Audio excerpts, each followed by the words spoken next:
répondre à l'invitation de mon ami et frère, le docteur Limamou Gueye. daanaka tënk na wax ju lépp mais avant mooy sore ci kàddu yi damay nuyu kilifa yi fi teew yëpp di nuyu mon frère Daouda Thiam di nuyu les représentants du maire ñu fi teew di nuyu les représentants du commandement territorial, je parle du commissaire Faye, di nuyu mes aînés ici présents, docteur Diop ñu ngi fi toog, docteur Sow ñu ngi fi toog, professeur Sow daanaka côté bi moo tax xam nañu ko di nuyu tous les confrères yi fi nekk lii nag muy immigration bi lu am solo la docteur Limamou wax na ko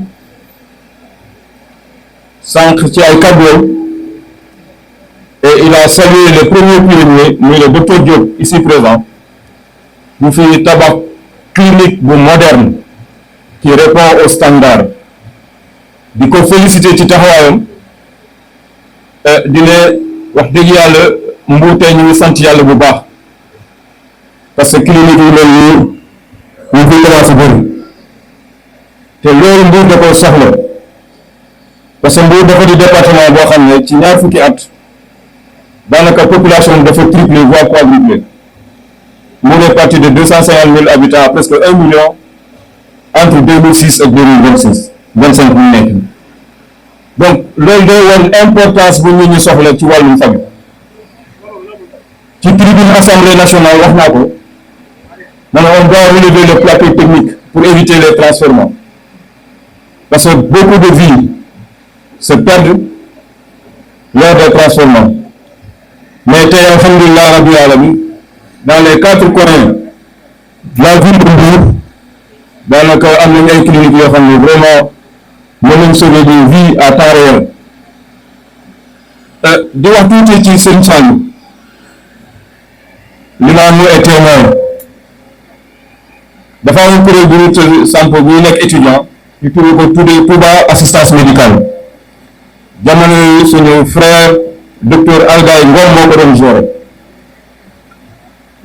professeur xam na ci dara maam année ñu organiser campagne bu am solo à Xelkom c'était en 2001 boobu ñu ngi pratiquement à la fin de notre formation bu ñuy dem tàggoo wu sëriñ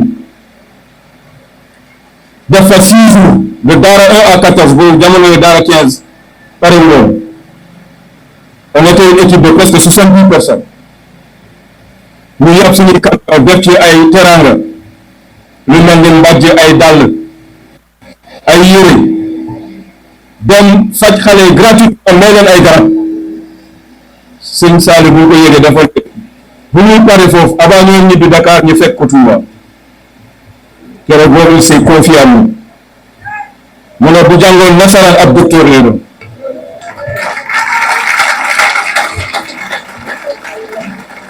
bu ñu waxee yooyu petit tas ñëpp añu pour montrer vraiment la dimension humaine de l'homme fu mu tegoon doomu Adama boole ci mu ñaanal ñu te génération boobu ñëpp ñu demoon Xelkom mën naa ne ñëpp tedd nañu soxna Aïda yow yaay premier docteur sànq docteur laa la koy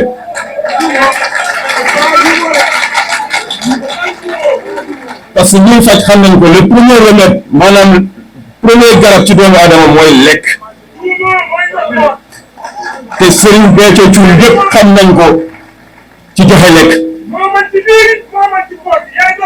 bu ma koy xam boobu tuuti tànk laa maa ngi woon Limamou Laye chaque année dafa doon organiser foofu ay cant ci buntu lycée Limamou Laye donc yéen bi diif na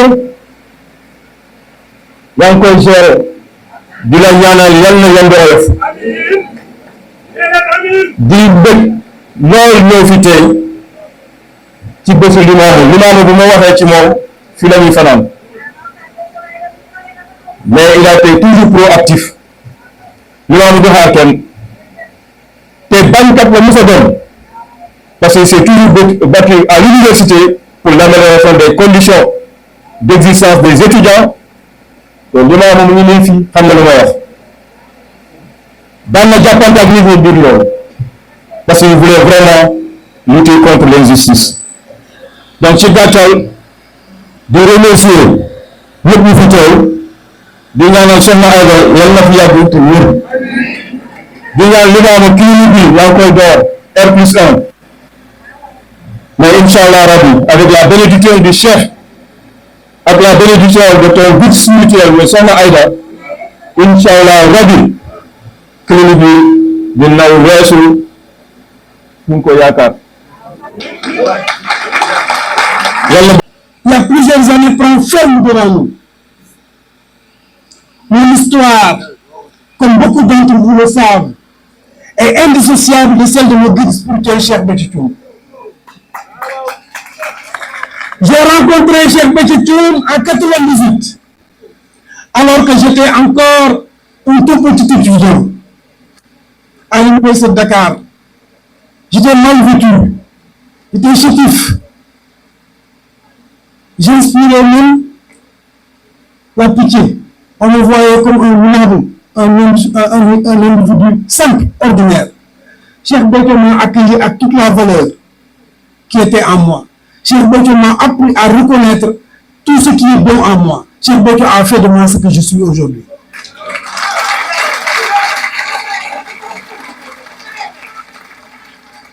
Cette rencontre fut le début d'un cheminement qui allait transformer ma vie.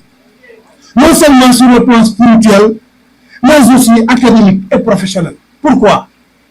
C'est Cheikh Béthio qui m'ordonna d'aller en France apprendre la médecine.